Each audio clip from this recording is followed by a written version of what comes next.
Our AV team here to manage that sound issue. I apologize, we actually didn't think about the sound, but I hope that you were able to hear some of Malcolm's words and thoughts and introduction of CC. Mary Morton just reminded me that actually she was a recipient in 1999 of the Paul A. Anderson Youth Leadership Award. It wasn't called youth. It was a Paul Anderson Award. Well, I did say, Mary, you're too old to have gotten that.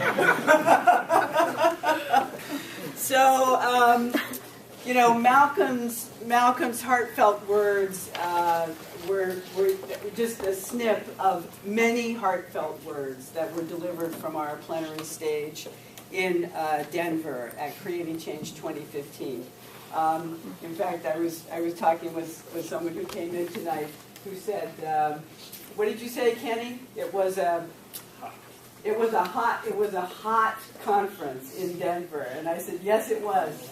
And Kenny said, what did you say, Kenny? We needed to have it hot.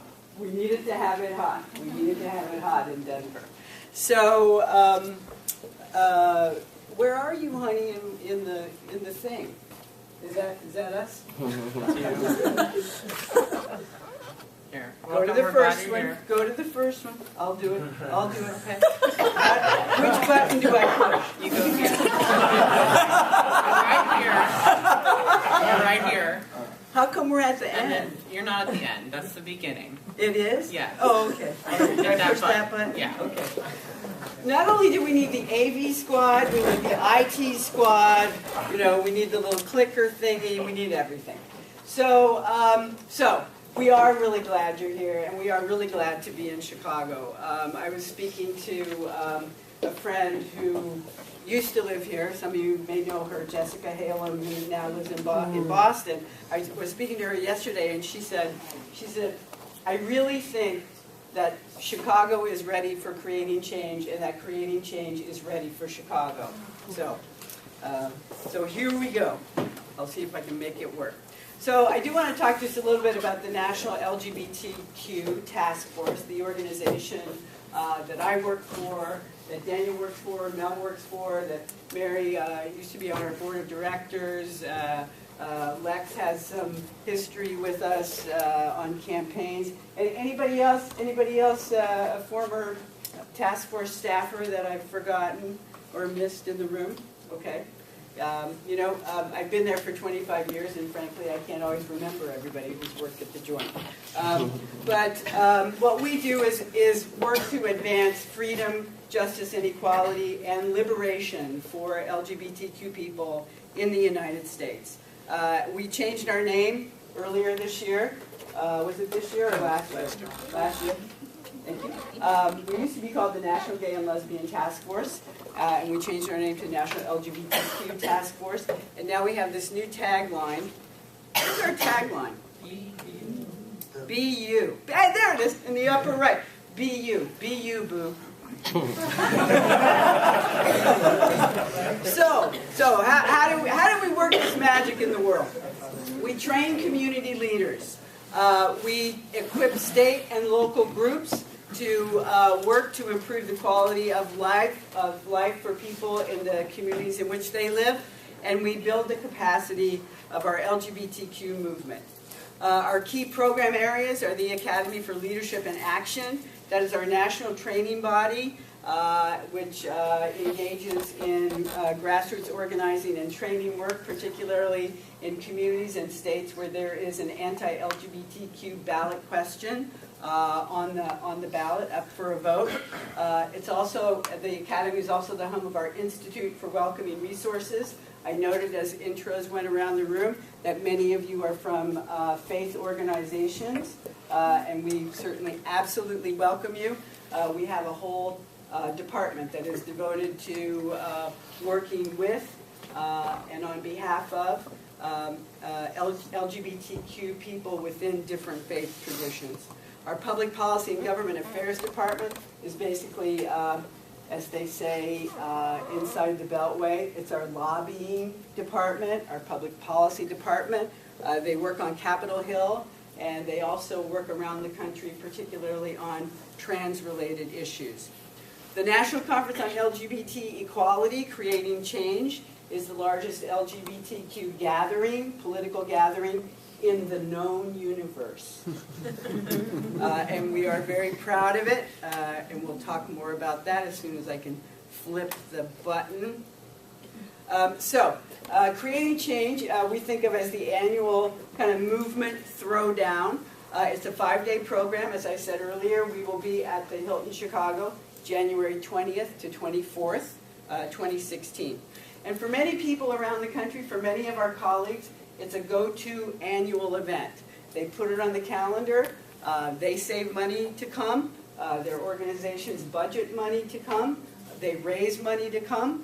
For many of us, it's a training event. It's a strategy building event. It's a community building event, and it's a family reunion. Oh. So it's a very sweet kind of gathering. It's also one of the most diverse gatherings in the movement.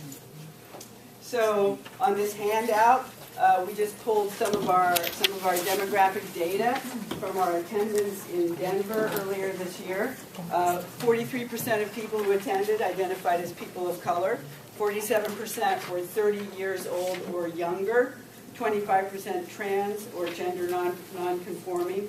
And we had 9% of our attendees who identified as straight or heterosexual. It's diverse across many other, how do you call that? What is that called? Metrics? Is that a metric?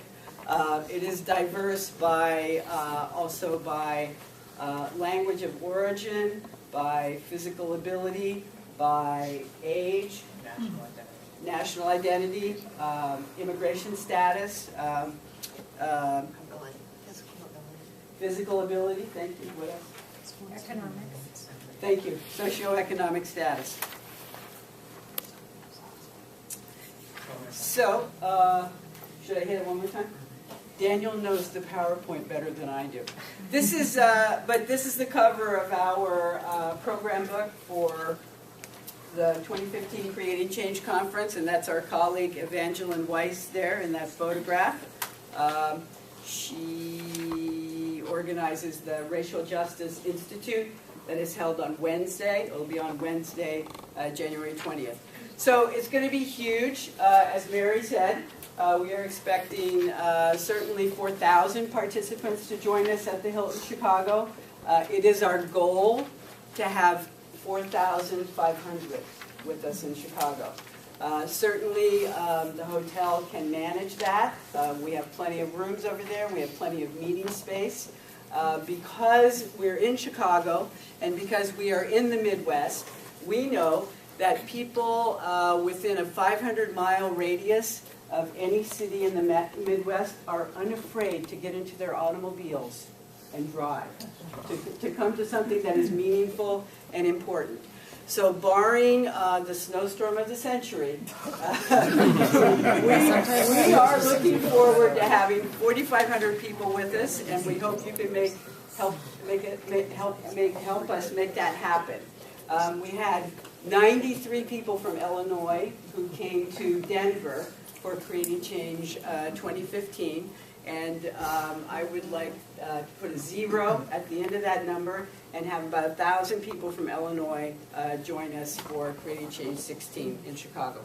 Over at the Chicago Hilton, we have 5,100 hotel room nights in our room block, which translates probably to about 1,200 rooms on peak night. Now that's like some real hotel jargon, but what it means is that there are going to be a shit ton of people there. We need about 400 volunteers to help us make this happen. And by volunteers, I don't mean members of the host committee. I mean folks who are ready, willing, and able to come join us for the 5-day, for any part of the 5-day program, and help us out with many different on-site tasks. So we need 400 people from the Chicagoland area to sign up to volunteer with us. We'll have over 50 exhibitors. We had 85 in Denver. but we know already from our visit to the hotel today that we don't have room for 80 exhibitors, but we certainly have room for 50 or 60. And we expect to program over 350 different sessions. So if you didn't get one, please take with you a program book and kind of check it out. Every one of those 350 sessions that we presented in Denver is described in the program book. You can read about what we did there, and you can sort of think ahead about what we're going to do in Chicago. It is a big, big program, and that's partly why we need those 400 volunteers. So there is a lot to do. This is our schedule at a glance from the 2015 program book. I'll just note that we begin on Wednesday with the Racial Justice Institute. It is the only thing that happens on Wednesday of the conference. On Thursday, we go into, in Denver, we had 24 other day-long institutes on Thursday. We will do our opening plenary session, our opening general session on Thursday night. And then Friday and Saturday are very heavy days at the conference. That's when our program shifts from day-long sessions to 90-minute, 60-minute, and 3-hour sessions. So that's when you say you look at me, you say, really, 350 sessions? Most of them are on Friday and Saturday, and they are shorter than what we do on Wednesday and Thursday. And then on Sunday, we do our final workshop session 9, and our interfaith service, and the closing plenary. So that's sort of the quick view of the program. Is it the left button or the right button? The right button. No, it's the left button. It's neither button. No, it is a button. Okay, I got it. So these are our co-chairs from Denver. That's Sydney Andrews, Rachel Chaparro, Kristen Whipple, and Leslie Harrod. Leslie Harrod, who's running now for a state legislative seat in Colorado. Go Leslie! So that was our co-chair team. We need co-chairs. I already introduced you to 1/4 of the co-chair team, Mary Morten. We are seeking 3 other co-chairs. Let me first put all anxiety aside for you. No decision will be made tonight. And it's not a democracy either. Here's what we do.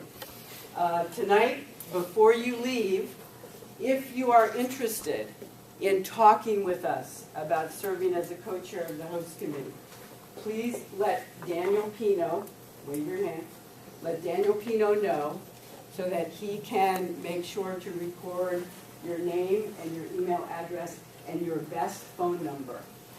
And then when Daniel and I get back to work, well, we probably won't really start this until Monday. On Monday, we will begin a process of scheduling time to talk with anybody who wants to talk with us about this, about an hour or an hour and a half telephone interview. We will interview each person who is interested. We will also interview anyone you would like to put forward who you think would be a great co-chair, who either isn't here tonight or you think is too shy to self-nominate.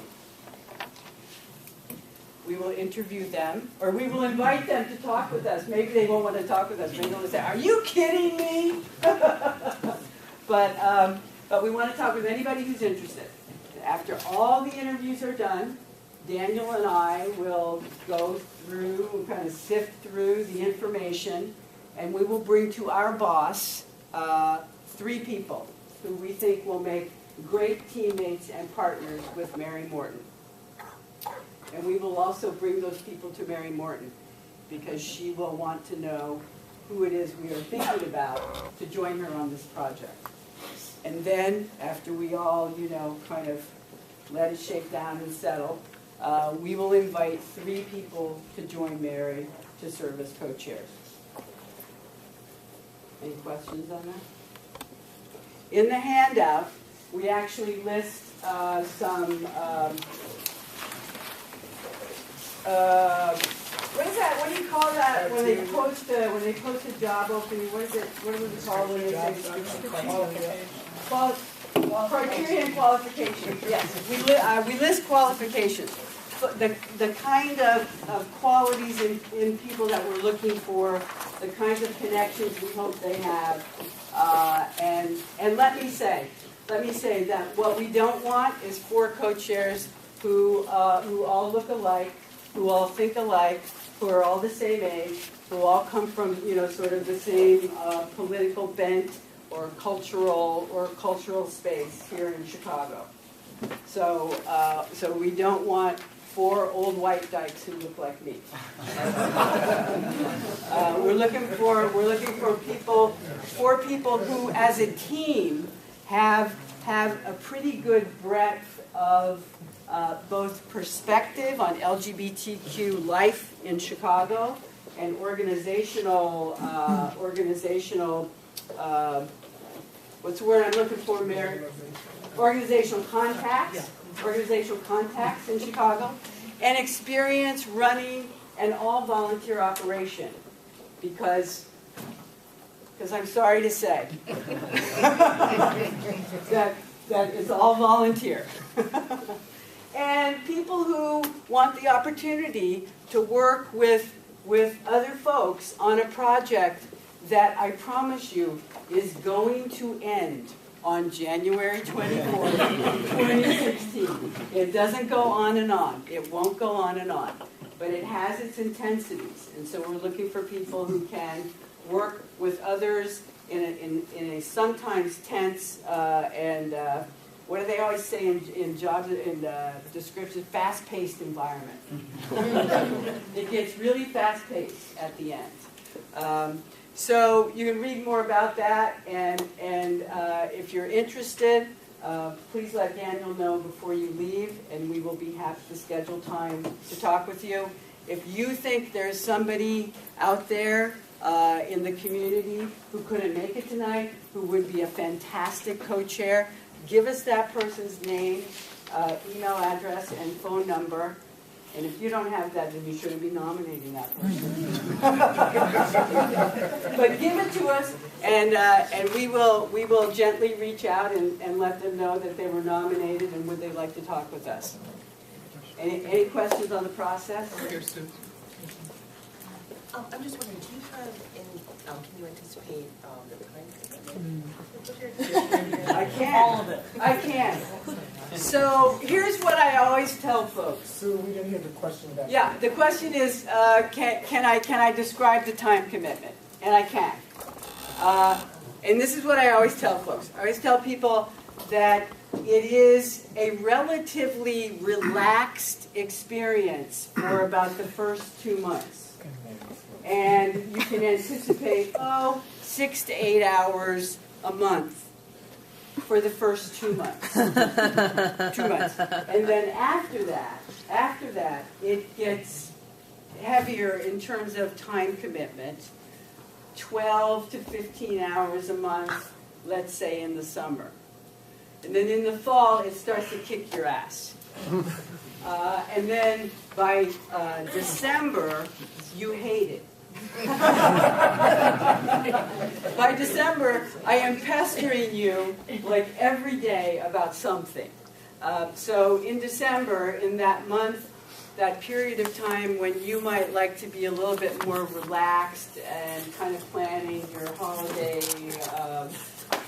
fun with your family and friends, I am asking you to do all kinds of things because the conference opens on January the 20th, which means our program book, this tome, this opus, actually needs to go to the printer early in January, which means I'm needing stuff from the host committee, and I'm going to the co-chairs to say, I really need that right now.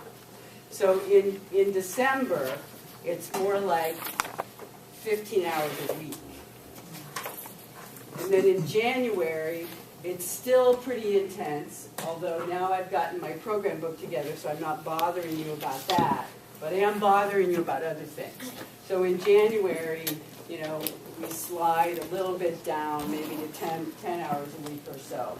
But it is a significant commitment, particularly at the end, particularly October, November, December, and January.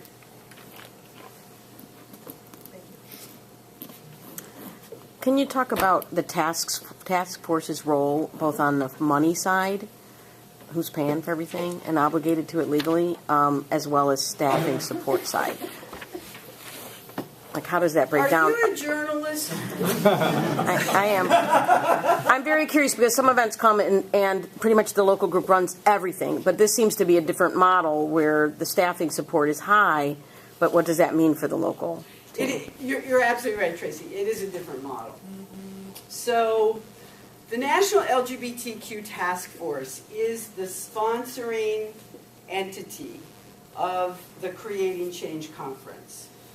And as such, we are responsible for every financial aspect, any agreement that is made about the conference that involves money involves us. Any agreement that is made about the conference that involves a commitment of time in the program involves staff at the National LGBTQ Task Force. What we ask for from the host committee and from the co-chairs of the host committee is that you help us bring this large event to life by taking on some very specific tasks that involve local organizing and local community outreach. Things that we cannot do because we don't live in Chicago. So, for instance, amongst the many subcommittees on the host committee, there's one that's called Local Promotion and Outreach. So, what does anybody think that group does? There's a PR subcommittee that's different. Local Promotion and Outreach is the group of people that takes on the task of ensuring that every person in Chicago, that every person in Illinois, and to the extent possible, every person in the Midwest who would be interested in this, who would be curious about it, who is doing work that connects with the Creating Change Conference and connects with the LGBTQ political movement, knows about the conference. How many times do you think somebody has to know about something before they get that it's something they might be interested in? How many times? 7. 18? That's pretty good. I kind of go with 3. As a kind of a realistic number of contacts that we might have with any one person. So local promotion and outreach is an example of something that we cannot possibly do because we don't live here. But you all can do it because you do live here. So there are other aspects of work that the host committee takes on that are similar to that. Here is one that is kind of different. It's fundraising. It's fundraising and development. So you asked Tracy, what's the financial? I think you're asking, what are we asking for from the host committee? Okay. So we run 6 hospitality suites at Creating Change. Anybody visited a hospitality suite at Creating Change? Great. Precious, which one did you go to? The trans. The trans suite? And what happened there? There was lots of great food and it was great conversation. Great food and great conversation. So the conversation is actually kind of free. But the food, you gotta pay for. So one of the primary tasks of the fundraising development subcommittee of the host committee is to raise money locally to support the 6 hospitality suites so that when people visit, that they will not only have conversation, but they will have no-cost food and beverage. We launched this program in 1997 in San Diego, California, after the 1996 Creating Change Conference, at which we came to know that there were young people attending who had spent every cent they had to get there and had arrived and were hungry. And we thought, no, this is not happening again. So we started with the youth hospitality suite in San Diego, California. It was actually launched by my boss, Russell Roybal, who was my intern at one point.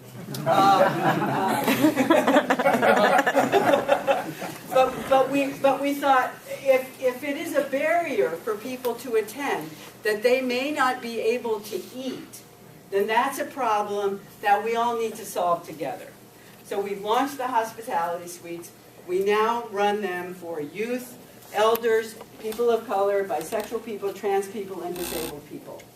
And in order to stock the suites with food and beverage, alcohol is strictly prohibited, to stock with food and beverage, we asked the host committee to take on the task of raising the funds to buy that food and buy those beverages so that people can have nutritious meals on site.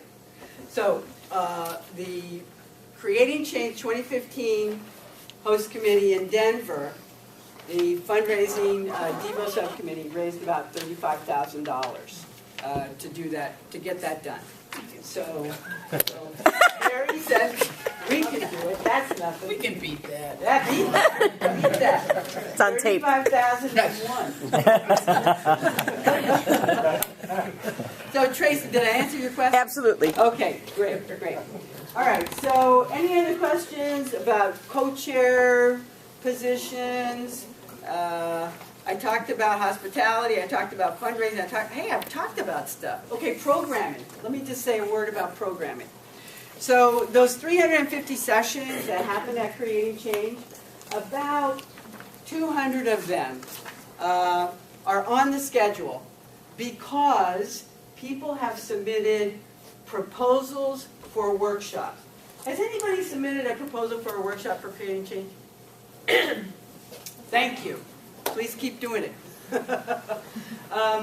So what we believe is that when folks come from outside the host city to attend Creating Change, that they should all have the opportunity to learn about the work that you are doing here in Chicago.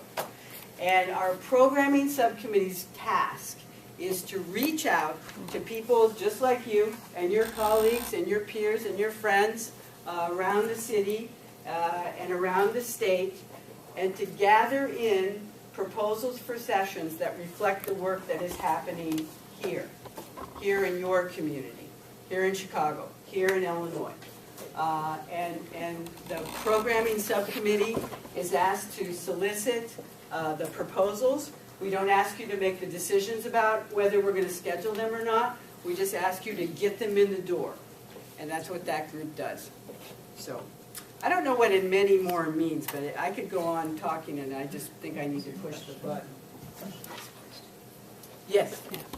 Under what category would worship services fall under? Because I know they had that at the last Creating Change conference in Colorado. We did. There's a subcommittee on the host committee called Spiritual Needs Subcommittee. That subcommittee does three things. Organizes a Shabbat service that happens on Friday night. You're covered there. Organizes a Friday Muslim prayer service that happens on Friday during the day, and organizes an interfaith service that happens on Sunday morning at Creating Change. And by interfaith, we don't mean Christian ecumenical, we mean interfaith, featuring faith traditions from that one, like, you know, that thing with all the little symbols on it?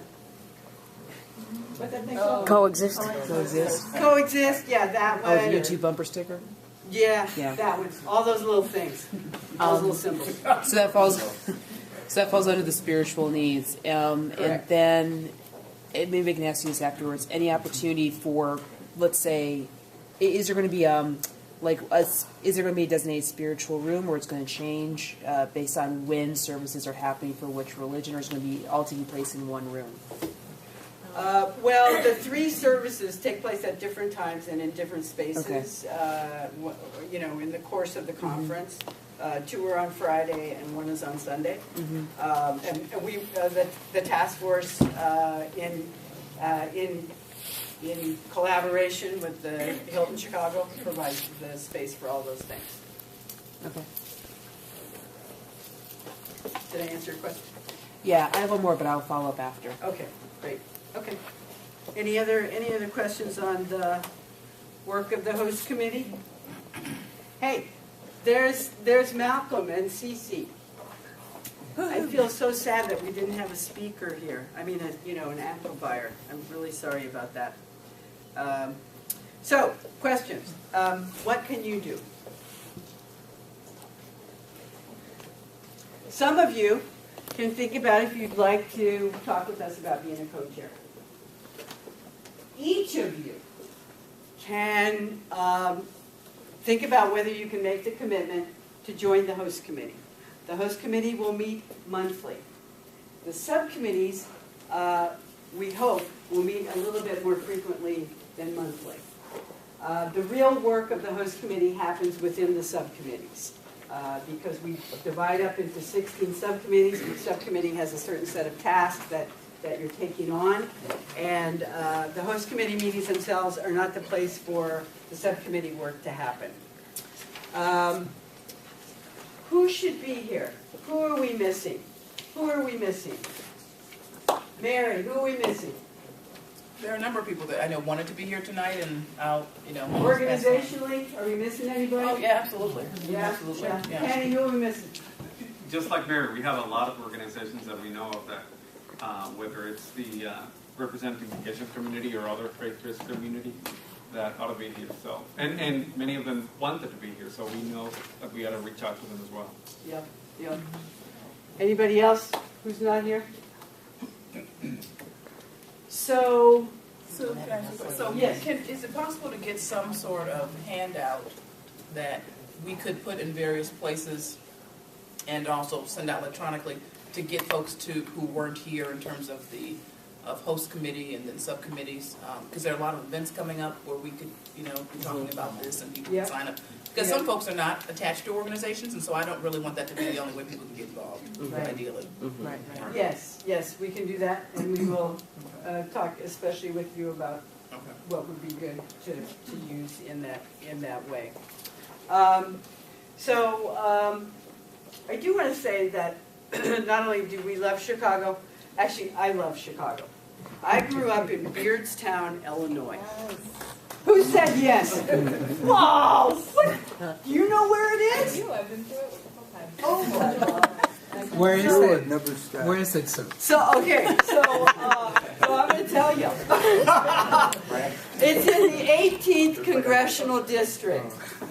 Is anybody catching the news about former Congressman Aaron Schock from Peoria, Illinois? Why don't you move back and run? Are you going to move back and run?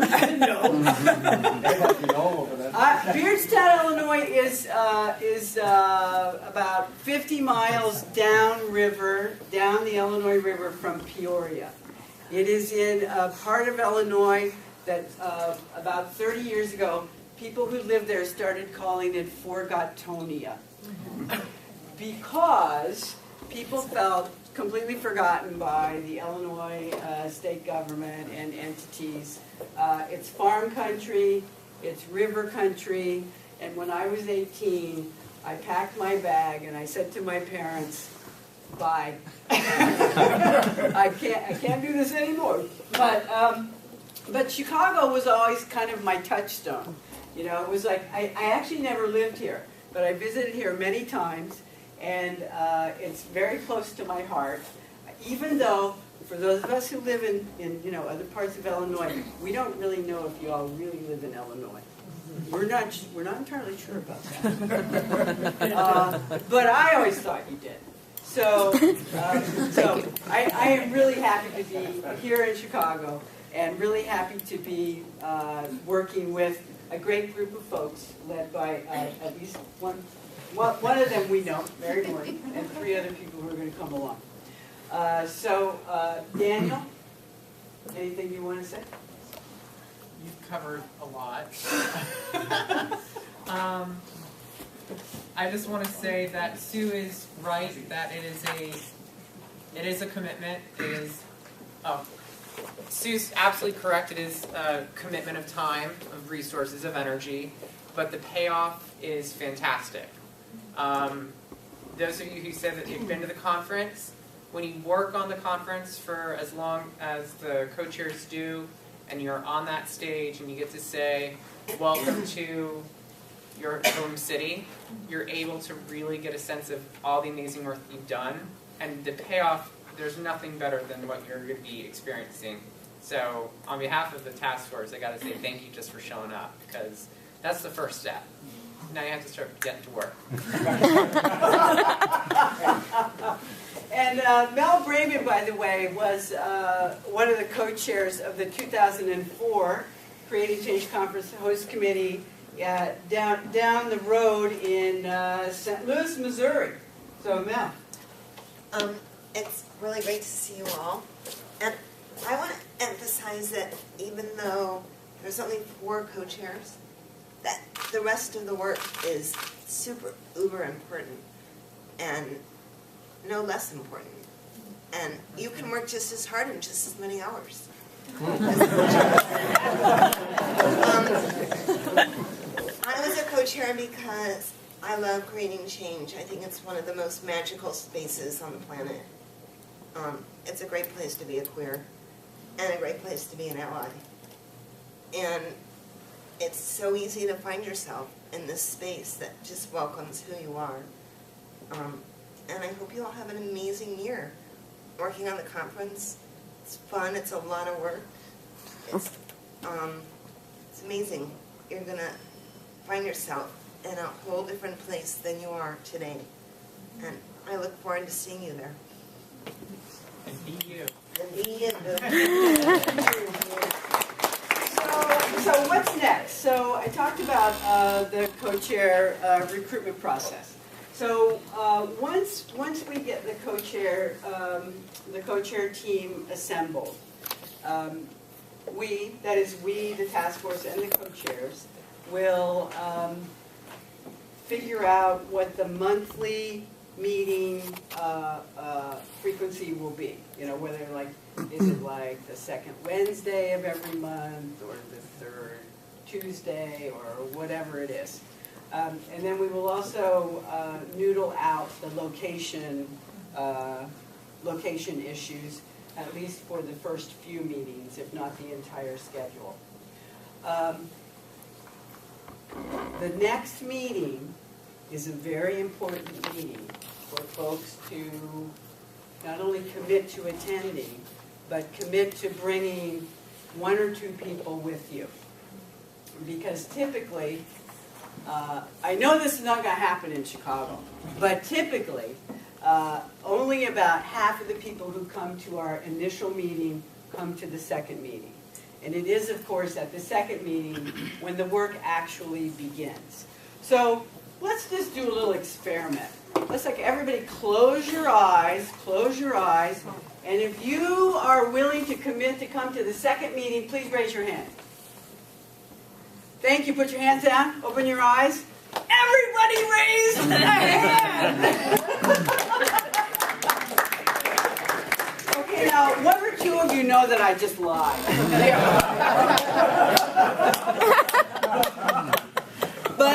But actually, many of you did raise your hands, and I'm really quite grateful to see that, because that team of co-chairs is going to be, stepping out, to take the lead on this project, and they of course need you. So between now and the next meeting, which you'll hear about via email, and if you didn't sign up on our sign-up sheets and write legibly your name and your email address, we'll have a hard time finding you again. But between now and then, I do encourage you to give a read to this document, because in it we describe briefly each one of the subcommittees. And as I said, it's in the subcommittees where the work really happens. It's like Congress, right? They don't really do anything all together, but, they don't do anything in the committees either. That's a different matter. Bad analogy.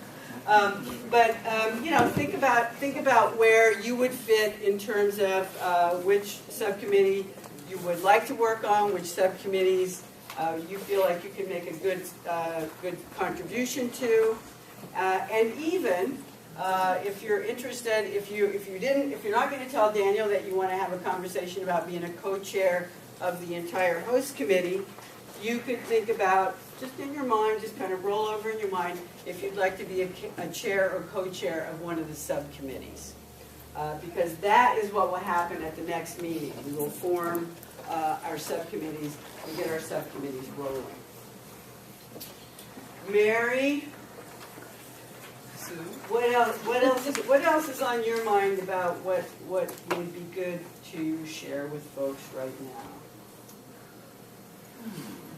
I think you've covered it. I'm almost sorry we talked about the time commitment. I didn't want people to know that. No, I think you covered it. No, I think we're good for now because the next meeting the co-chairs will run. Is that right? Because you all won't be back. That is correct. Although Daniel, Mel, and I and other staff from the task force will be with you at some meetings, some of your meetings throughout this next 9-month period, 10-month period, I forget what it is. We are not going to be here to run the meetings. It's the co-chair's task to do that and to manage the work of host committee as a whole and subcommittees in particular. How large are host committees, or what was the last one? Well, we had about 100 folks on the host committee in Denver. And subcommittees range from 3 or 4 people to 12 or 15, depending on which ones they are. So, did somebody have a question? Daniel said somebody had a hand up. Yes. Are monthly meetings like the host committee one, like typically an hour or 2 hours? What's the time frame for that usually? They are typically about 90 minutes. They're about 90 minutes. We can't do it in 90 minutes. That's a problem. Yeah, we will always have food. If you're in a rush, getting over there from school or work, there will be food. And the co-chairs will do a great job with team building and also with allowing time during those host committee meetings for subcommittees to check in and also to cross-check with each other to coordinate work. Because there are some subcommittees actually, the work of which is taken on overlaps nicely. And we encourage the co-chairs to think about those kinds of collaborative opportunities. Did I answer your question? Yes, PJ. For the next meeting, I'm glad you asked. We did not set a date because then that would have just been like me and Mary and Daniel and Mel setting a date, which wouldn't have been very, What we want is for the co-chair team to set the date for the next meeting. It is typically about a month from this meeting. But it kind of depends on, so today is March 18th, which is the 3rd Wednesday of March. But maybe they'll decide that it's best to do the meetings on the first Tuesday of the month, which means it is likely, this is March 18th, it's not going to be the first Tuesday of April, because it's not going to happen that fast. So you see what I mean? It could be a month from now, it could be 6 weeks from now, it could be, 5 weeks from now, but within the next 4 to 6 weeks for sure. Did I answer your question? Yes. Is there a minimum age for people to volunteer to run any of these committees? Either volunteer at some of these hospitality suites? So in terms of hospitality suites, the youth hospitality suite, although this is not a hard and fast rule, but typically they are very clear that space is for people 24 and under, and they don't really want people older than that in the space. The elder hospitality suite is typically for people 60 and older, and there have been groups that have said, organizing subcommittees that have said, Our suite, our elder suite is open to anybody who wants to come in. Others have said, nope, this is actually really for people 60 and older. So it varies, and those decisions actually get made by the subcommittees themselves.